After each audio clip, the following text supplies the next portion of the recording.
A principios de este siglo, ocurrió un hecho científico que revolucionó la forma de entender la vida. Secuenciar el genoma humano significaba tener acceso al lenguaje con el que la naturaleza nos escribió. ¿Qué ha pasado desde entonces? ¿El conocimiento del genoma va a cambiar el futuro de nuestras vidas y de la medicina? Descubre de qué estamos hechos. La información está en ti.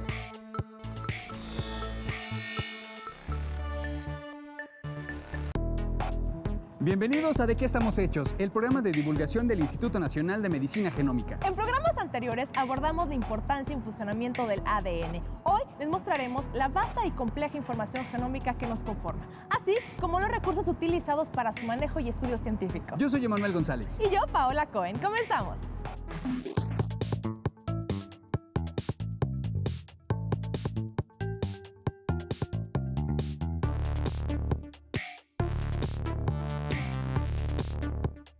Hola, somos un mar de información. En programas anteriores hemos mencionado que nuestro genoma tiene 3.000 millones de letras dispuestas en pares. Y para darnos una idea de esta magnitud, supongamos que podemos imprimir un fragmento de nuestro genoma en un libro como este. Para imprimir el total de nuestro genoma requeriríamos miles y miles de libros. Hagamos cálculos. Este libro tiene 125 páginas y en cada una de ellas tiene 2.000 letras, lo que nos da un total de 500.000 letras en todo este libro. Nuestro genoma tiene aproximadamente 3.000 millones de letras, contenidas en un juego de 23 cromosomas. Pero, como tenemos dos juegos, primero dupliquemos la cifra a 6.000 millones. Recordemos que todo eso está en cada una de nuestras células. ¿Cuántos libros como este se necesitarían para tener impreso nuestro genoma? La respuesta es aproximadamente 12.000 libros. Nuestro genoma individual es tan grande que los genomas de tan solo 48 personas podrían imprimirse en el 500.000 de libros que tiene la Biblioteca Vasconcelos, una de las más grandes de México. Ante esta apabullante inmensidad de información, ¿cómo es posible estudiar tanta información contenida en nuestros genomas?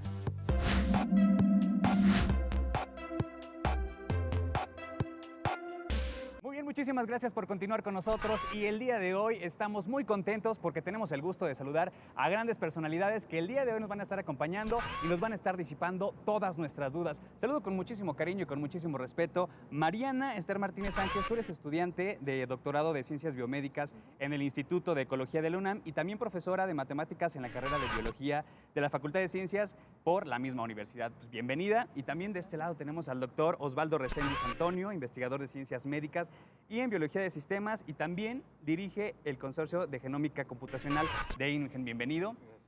Y también está con nosotros Gustavo Jaime Muñoz, estudiante de doctorado de Ciencias Biomédicas en la UNAM en el Laboratorio de Biología de Sistemas Humanas dentro del Consorcio de Genómica Computacional de INMEGEN. Bienvenidos. Bueno, ellos más adelante van a estar platicándonos muchísimas cosas y por supuesto, pues súper jóvenes. Y aparte de que están jóvenes, no saben el trabajo que han hecho y de verdad lo que nos van a enseñar el día de hoy. Así que acompáñenos, pero antes vamos a ver una cápsula para comenzar con esto. Así que chequen esto.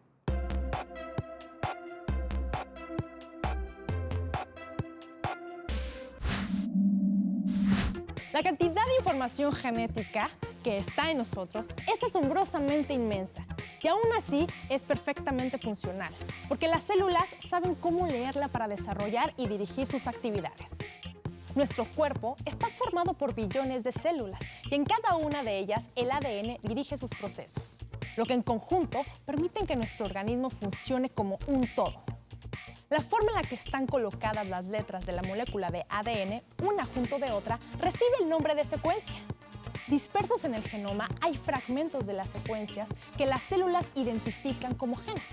Se ha calculado que los humanos tenemos entre 19.000 y 22.000 genes, lo que representa más o menos el 1% del total de nuestro genoma. Los genes indican a las células el tipo de proteínas que van a producir y lo hacen por medio de otras moléculas llamadas ARN, también sintetizadas por el ADN. Al resultado de este proceso se le llama expresión. Cabe mencionar que hay entre 250.000 y 1.000.000 de tipos diferentes de proteínas en el cuerpo humano. Se cree que las secuencias de ADN que no son genes son las que ayudan a señalar y a regular la expresión de los genes en los organismos. Ante este cúmulo de información contenida en nuestro genoma, ¿cómo es que los investigadores pueden manejarla y analizarla? Es que de verdad es increíble la cantidad de información que tenemos en nuestro cuerpo y uno ni siquiera se imagina, de verdad que uno se sorprende. Yo les quiero preguntar, ¿cómo le hacen ustedes como investigadores para tener tanta información y cómo la pueden utilizar, ¿no? ¿Cómo le hacen? Es que es demasiada. Mariana. Pues una pregunta muy importante es ¿qué tipo de información?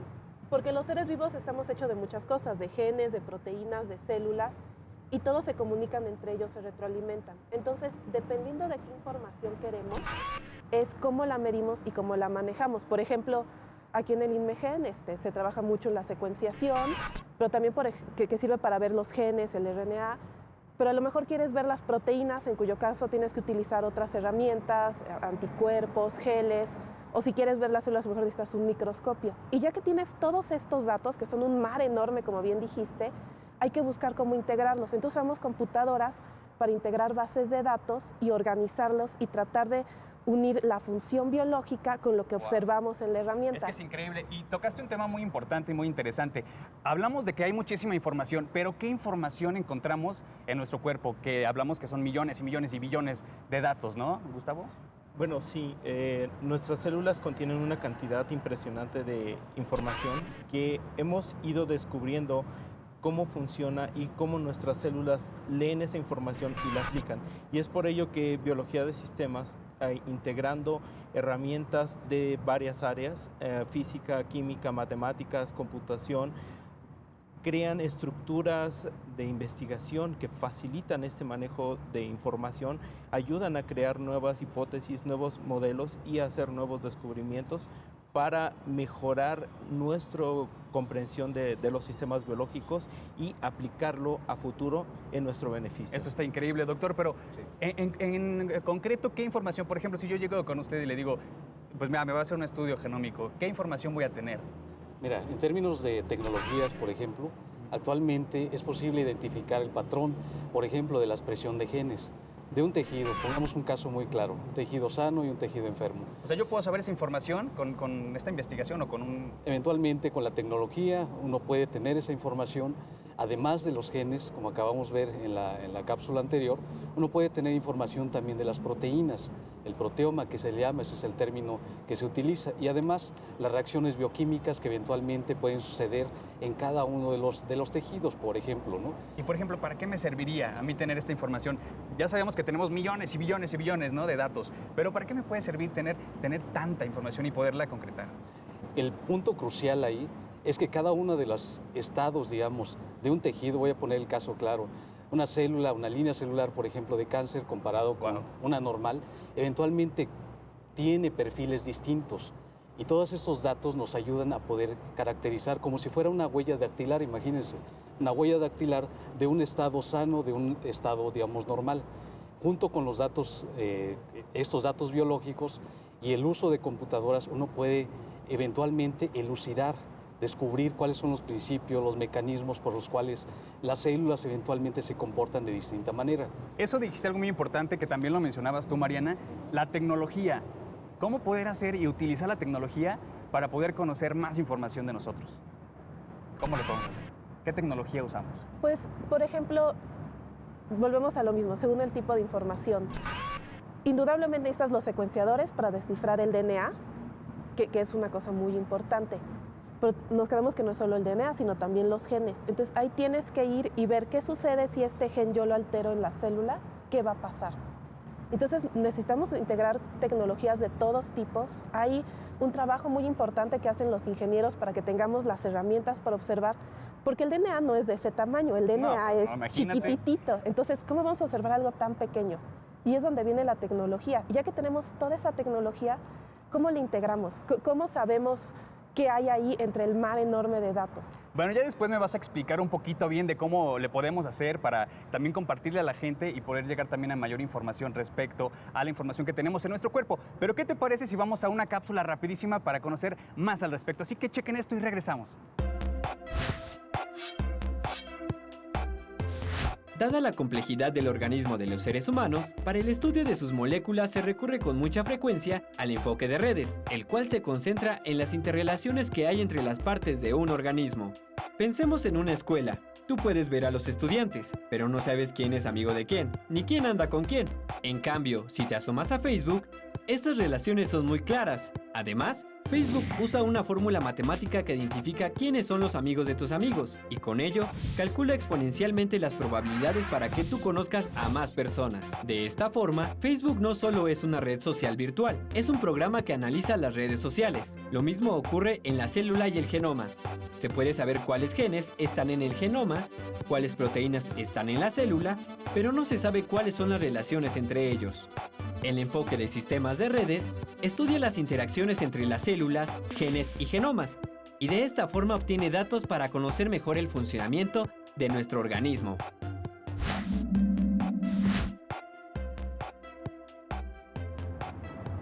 Muy bien, estamos de regreso y la verdad lo que nos menciona justamente la cápsula es cómo la información y los enfoques nos ayudan también a tener pues mayores resultados. Hablábamos de enfoques de sistemas. Doctor, ¿nos puedes explicar así a grandes rasgos qué es enfoque de sistemas para que pues ya lo tengamos un poquito más claro? Sí, esencialmente, una vez que uno tiene tanta información, esa información la debemos de tratar previamente. Lo que uno hace en biología de sistemas es, cada uno de estos datos biológicos lo representa a través de redes. Una red, justo como acabamos de platicar, de escuchar, eventualmente esas redes nos dan ciertas pistas de cuál es la organización de la célula, cómo puede responder ante ciertos estímulos, cómo pueden responder ante ciertas perturbaciones, por ejemplo, y con eso lo que sigue es, todas estas redes las podemos representar matemáticamente y analizarlas desde un punto de vista más cuantitativo, sistémico. No estamos observando solo una reacción bioquímica, por ejemplo, o un solo gen, sino la idea es tener tantos genes, entre ellos combinándose, comunicándose, hablando de alguna manera, por decirlo, y cómo desde ahí uno puede entender el comportamiento global de la célula. A ver, entendí bien, ¿el sistema de redes biológico es lo mismo que el sistema de redes como tal o tienen alguna diferencia? Tú puedes expresar un sistema biológico como un sistema matemático. Es la misma forma en la que las relaciones que hablaban, ¿no? Sí, es como tú puedes decir algo en español o algo en inglés. Ajá. Tú tienes una serie de elementos que pueden ser genes, proteínas, seres vivos y una serie de interacciones entre ellos y lo puedes expresar como matemáticas y entonces utilizar computadoras para simplificar este trabajo. Ok, ya tenemos toda esta información, ¿no? Y manejamos lo de los sistemas de redes y biológica de sistemas. Sí. ¿Cómo lo podemos utilizar para un beneficio, no sé, me imagino, por ejemplo, para la salud pública, ya que tenemos toda esta información? Bueno, antes que nada, estas representaciones gráficas y que se pueden utilizar herramientas computacionales y matemáticas nos ayudan a primero entender cómo se comportan estos componentes adentro de las células, esas células con otras células, esas otras células en tu organismo y al final verlo como un todo. Entonces son diferentes capas en las que estamos interaccionando y que podemos dividir nuestros estudios. Entonces, a final del día lo que esperamos es poder entender qué mecanismos están afectando en cierta enfermedad, ver si es a nivel célula, ver si es a nivel reacción química dentro de la célula o si es un problema de comunicación entre las células. Entonces, estas herramientas nos van a ayudar a ir más a detalle, a entender las enfermedades y con ello diseñar mejores tratamientos o cómo prevenirlas en un futuro. Eso me gustó mucho porque finalmente todos tenemos a alguien que está enfermo o nos preocupamos mucho por nuestra salud o la de los de nosotros, ¿no? Y llegar a la información como tal y que nos pueda ayudar para tener una muchísima mejor salud, tanto social o personal, me parece increíble. Pero hasta el día de hoy, ¿qué trabajo se ha hecho? ¿Qué proyectos se han realizado que ayudan a la salud pública con los estudios que nos platican? Bueno, ha habido varios avances a lo largo del mundo. Yo te puedo hablar, por ejemplo, lo que estamos haciendo en el INMEGEN. Estamos concretados en tratar de entender desde el punto de vista de biología de sistemas el cáncer. Cáncer es un problema claramente de preocupación en Yo nuestro, creo que este nuestro tema país. que estás abordando nos está interesando a todos, hablar de cáncer. Cáncer es un ejemplo, obesidad, diabetes, la gente estamos trabajando en eso y esencialmente lo que estamos aplicando son datos de tecnología genómica, estos datos que hablábamos, tratarlos de incursionar en modelos computacionales a gran escala, escala genómica, estamos hablando de redes de 7,000 reacciones bioquímicas que son capaces de integrar esos datos y eventualmente lo que estamos buscando es encontrar blancos terapéuticos de manera sistémica, computacional, para probarlos en el laboratorio. Eso obviamente va a tener una repercusión clara en los sistemas de salud, que es un proceso que vamos trabajando. Así es, y lo del enfoque de sistemas me parece una extraordinaria alternativa para seguir trabajando y llegar a los objetivos. Vamos a una cápsula justamente para ahondar más en el tema y regresamos con más. Chécala.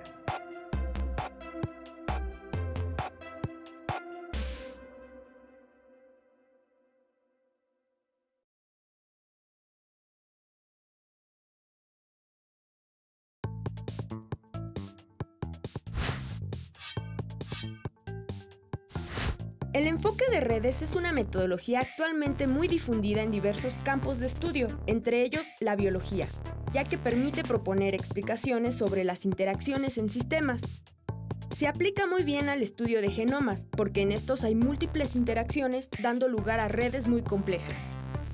La relación entre las especies de un ecosistema es un ejemplo claro de cómo el estudio de redes puede reconocer las interacciones clave en el funcionamiento y desarrollo de un hábitat. Es el caso de lo sucedido en el Parque Yellowstone, Estados Unidos. En la década de los años 30 del siglo pasado, se exterminaron los lobos del parque, lo que, con el paso del tiempo, propició el crecimiento de las poblaciones de herbívoros como los ciervos. Esto ocasionó un enorme deterioro de la vegetación, afectando a otras especies que también dependían de árboles, arbustos y pastos, como los castores, que prácticamente desaparecieron. La reintroducción de los lobos al parque a mediados de los años 90 cambió el panorama ecológico. Se fueron equilibrando las poblaciones de herbívoros, permitiendo el restablecimiento de la vegetación. Creció la población de castores, así como las de aves, conejos y otras especies, y hasta los ríos cambiaron su curso. Este ejemplo muestra que, aunque exista una red que involucre a todas las especies, estudiarla y averiguar cuáles son los actores centrales nos ofrece información de gran relevancia para comprender el funcionamiento o desarrollo de un sistema, ya sea un ecosistema o un organismo, y en este caso, manipularlo. Muy bien, estamos de regreso. Yo ya me quiero hacer investigador, caray. De verdad que con esto del enfoque de la biología de sistemas me parece increíble, grandes posibilidades que podemos lograr, ¿no? Pero quiero preguntarles, ¿cuál es el objetivo? ¿A dónde vamos con este enfoque? Gustavo. Bueno, el objetivo de toda investigación es ampliar nuestro conocimiento y con ese conocimiento tener alguna aplicación práctica que nos beneficie a los humanos. Con estos estudios que se realizan aquí en el Instituto Nacional de Medicina Genómica, uno de los principales objetivos es entender cuáles son las diferencias entre el genoma del mexicano, porque podemos intuir que si fenotípicamente, es decir, en apariencia somos diferentes a los europeos, a los asiáticos, a los norteamericanos o a los africanos, debe de existir diferencias en el genoma. Entonces, esas diferencias pueden estar relacionadas o han mostrado estar relacionadas con alteraciones en el genoma. Entonces, nos enfermamos de cosas diferentes, padecemos de forma diferente y reaccionamos diferente a los tratamientos. Entonces, es importantísimo entender qué es lo que nos hace diferentes y qué nos puede ayudar a prevenir o curar estas enfermedades. Así como los ven de chavos a todos, la verdad es que han hecho trabajos increíbles y me gustaría que le compartiéramos a la gente en casos prácticos, no sé, mostrarle qué se ha hecho, qué se ha logrado, en casos ya concretos. Sí, para el caso del cáncer ha habido algunos avances, sobre todo a nivel de reacciones bioquímicas, por ejemplo. Es claro y hay evidencia de que las células normales de tejido se diferencian bioquímicamente de las células cancerosas. Ya se han logrado grandes avances en términos de identificar qué reacciones bioquímicas son las específicas de cada uno de muchos tipos de cáncer. Eso es una clara evidencia. Hay otros, digamos, aportaciones. Presúmenos lo que han hecho, ¿no? Bueno, a nivel mundial igual hay consecuencias importantes. Hay proyectos sumamente interesantes que van buscando, como ahorita bien lo estamos planteando aquí entre la gente, esencialmente dos palabras centrales: entender y predecir. Entender los mecanismos biológicos que potencialmente sustentan una enfermedad y eventualmente predecir, tanto predecir como controlar en términos de, por ejemplo, tratamientos. Eso está increíble. Y me imagino que este enfoque de sistemas pues ha revolucionado la genómica, ¿no? ¿De qué manera? ¿Cómo ha impactado que ha crecido tanto el apoyo a la investigación? Por ejemplo, hace rato en la cápsula nos comentaban que el DNA es un libro y que podemos escribirlo como un libro. Pero si tú tienes un libro y no sabes lo que dice adentro, pues no te sirve de mucho. Si son letras al azar, pues ¿qué información tiene ese libro? Entonces, una pregunta muy importante en biología es, ¿cuál es la función? ¿Para qué nos sirve esto? Y entonces, lo que ha hecho el enfoque de sistemas es que como estamos integrando a los diferentes niveles, desde las cosas tan chiquitas como el DNA hasta las que son tan grandes como los ecosistemas, pues entonces podemos ir averiguando cuál es la función en relación con el resto del ser vivo. Está padrísimo. Oye, yo que sí la armo para ser investigador y unirme acá al INMEGEN. Pues bienvenido. Sí, ¿no? No, es que esto está increíblemente fantástico. Pero bueno, vamos con más información y regresando porque tenemos cosas que aún tenemos que compartirles, así que chequen esto.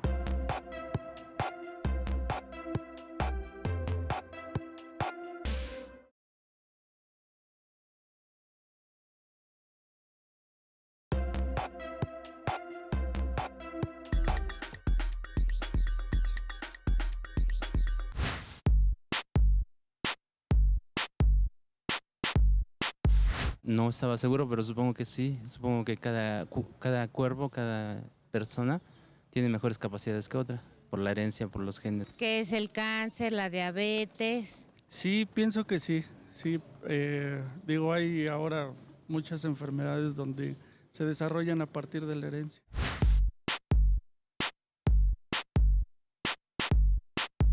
Pues porque sí es importante para estar prevenidos lo que nos puede pasar. Así es, para poder hacer algo, ¿no? Tal vez prevenirlo. Sí, claro, sería importante, interesante saber cómo se comporta el genoma y pues conocer, ¿no? Siempre es bueno conocer. Ético de hasta dónde y además dáramos qué tanto se sabe. Es de la UNESCO.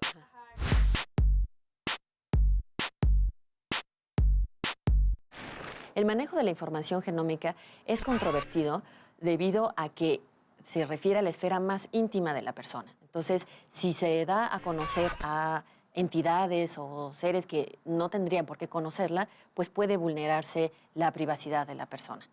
Debe ser manejada tanto en el ámbito de investigación como en el ámbito clínico con mucho cuidado y para eso hay normatividad tanto para los dos distintos ámbitos. En el ámbito del paciente, por ejemplo, cuando da una muestra para una prueba genética o cuando se le hace alguna operación quirúrgica y de ahí se toma un tumor, por decir, o una biopsia y de ahí se va a extraer esa información genética, pues toda esta información está contenida dentro del expediente clínico. Hay un derecho al saber y al no saber con respecto a la información genómica. Están consagrados desde los instrumentos internacionales de UNESCO, como la Declaración Internacional de Datos Genómicos, o la Declaración Universal sobre el Genoma Humano. En esto se consagra ese derecho de que una persona que sea en el ámbito clínico o en el ámbito de investigación para la salud, justo da su muestra, pues él puede o ella puede decidir si quiere conocer esa información. Pero también podría llegar a decir que no la quiere conocer y esto se debe respetar. Lo problemático es cuando de antemano no se le advirtió a la persona mediante un asesoramiento genético y no quedó en el consentimiento informado y entonces queda esta duda de ¿y los hallazgos imprevistos qué hacemos con esta información? ¿No? Entonces, en algunos sectores se piensa, bueno, se debe compartir esta información si es para evitarle alguna enfermedad, alguna exposición a algún agente que le justo dispare la enfermedad. Pero otros opinan de que si se trata de una enfermedad que no tiene tratamiento, que no es curable, etcétera, pues sería inútil comunicarle esta información y más si él o ella no lo consintió. Se han dado casos de empresas que han querido patentar el genoma y, por ejemplo, en Estados Unidos, la Suprema Corte de Justicia en 2013 emitió una sentencia diciendo que no se podía patentar el genoma en su estado natural, que si se hicieran genes sintéticos, pues solamente en ese sentido podría llegarse a patentar. Pero por ahorita el criterio internacional es que sobre el genoma en su estado natural no puede haber estos beneficios pecuniarios.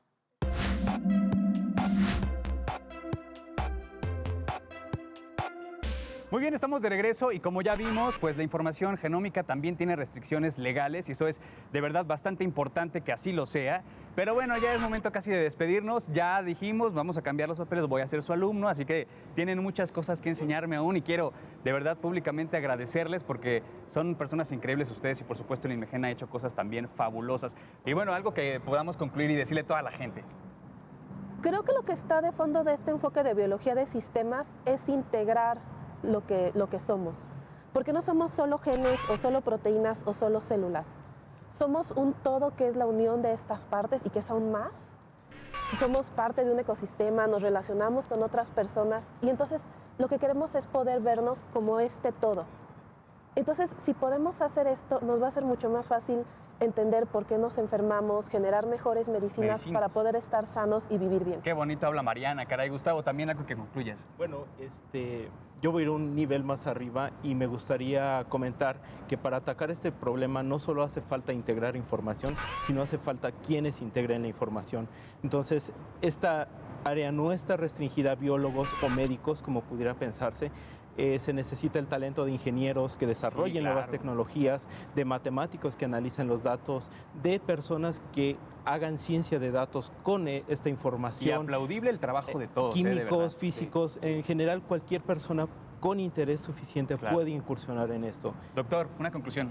Bueno, yo finalmente me uno a las conclusiones que mis compañeros han planteado aquí. Creo que esta es una propuesta sumamente interesante para poder difundir la biología de sistemas y una invitación a los jóvenes interesados para que dentro de este programa, que esencialmente tiene las bases de biología, de química, de computación, de áreas de tecnología, eventualmente se animen a trabajar con nosotros y hacer aportaciones en esta revolución biológica que estamos viviendo. Yo dije, ya voy a ser su primer alumno, ¿eh? De acuerdo. Así que ya estamos más que listos y dispuestos. Bueno, yo me despido. Mi nombre es Emanuel González. De verdad, fue un gustazo compartir este espacio con todos ustedes. Y no se pueden perder nuestra próxima emisión porque vamos a estar hablando de cómo la expresión genómica puede ser afectada por muchos factores diarios. Va a estar buenísima. No se la pueden perder. Cuídense mucho y hasta la próxima.